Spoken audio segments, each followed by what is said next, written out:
Ang Ginoo manaa kaninyo, Manaa usab kanimo.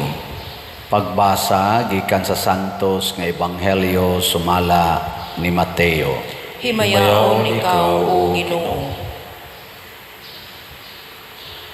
Si Jesus mingon sa iyang mga tinun-an, nakadungog usab kamo nga giingnan ang atong katigulangan kaniadto, ayaw pakyasa ang imong panaad, kundili tumana ang imong gipanumpa sa Ginoo nga imong buhaton. Apan karon sultihan ko kamo, ayaw gayod panumpa kun ikaw manaad, ayaw panumpa sa langit, kay ang langit mao ang trono sa Dios, ni sa yuta kay ang yuta mao ang iyang tumbanan, ni sa Jerusalem kay kini mao ang siyudad sa halangdong hari. Ayaw kamo panumpa bisan gani sa inyong ulo, kay dili man kamo makapaputi o makapaitom sa usa ka lugas nga buhok. Ingna lamang oo o dili, kay kon may mukapin pa niini kana gikana sa yawa. Ang Ebanghelyo sa Ginoo. Dayon ikaw, O Kristo. Sa atong tubag sa Salmo, nag-ingon ta, ang Ginoo maayo o maluluyon.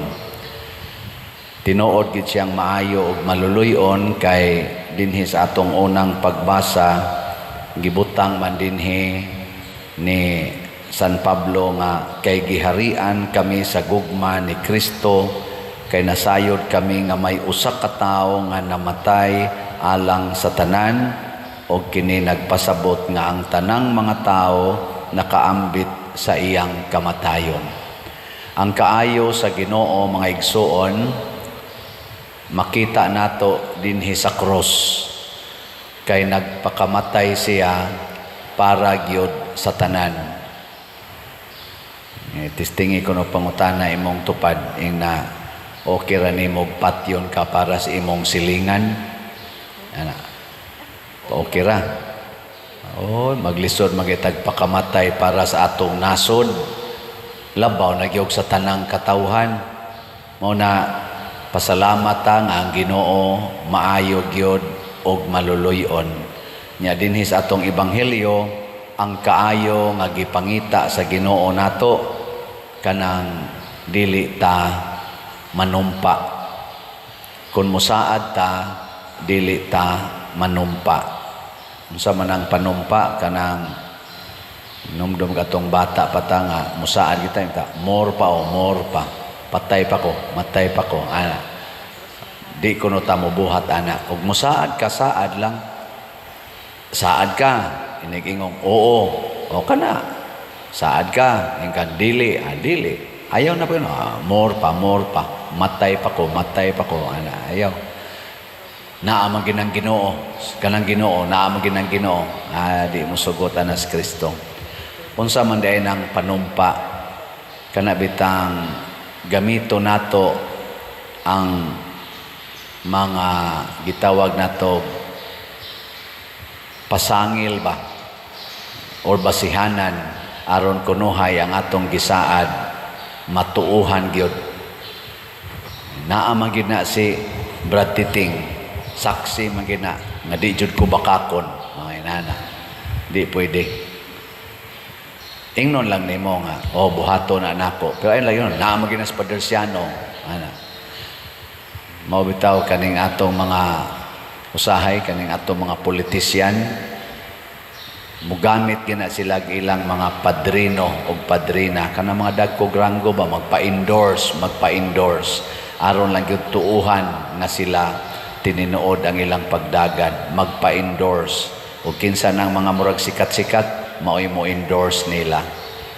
Mga igsoon, ang kinabuhi di ay nga tinud-anay, sama sa mahal nga Birhen Maria, dili na kinahanglan nga daygon tas mga tao.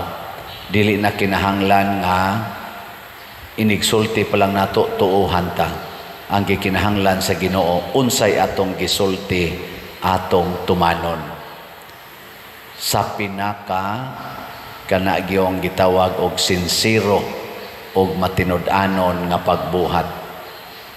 Pareaning akong pagkapari, ako man jud gikomit nga anhi jud ko dinhi moalagad. Aw di gikan atong August 6, 2019 hangtod karon sige jud kog alagad. Nya unsa may timailhan, siging baligyag slot. Ana, nya kamusad sige sang palit. Nasa uban wa mo palit. Di.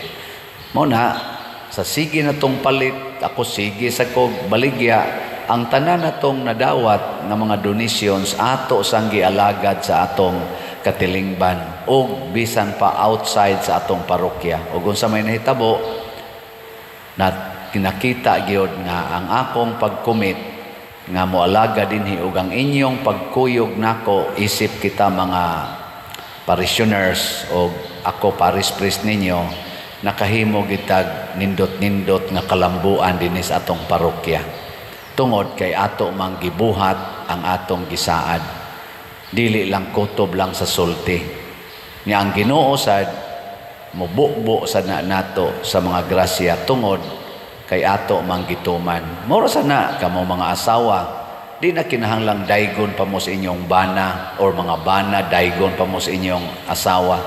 Sige lang yung buhat unsay gisaad nimo sa imong asawa or sa imong bana. Sige lang ginagbuhat.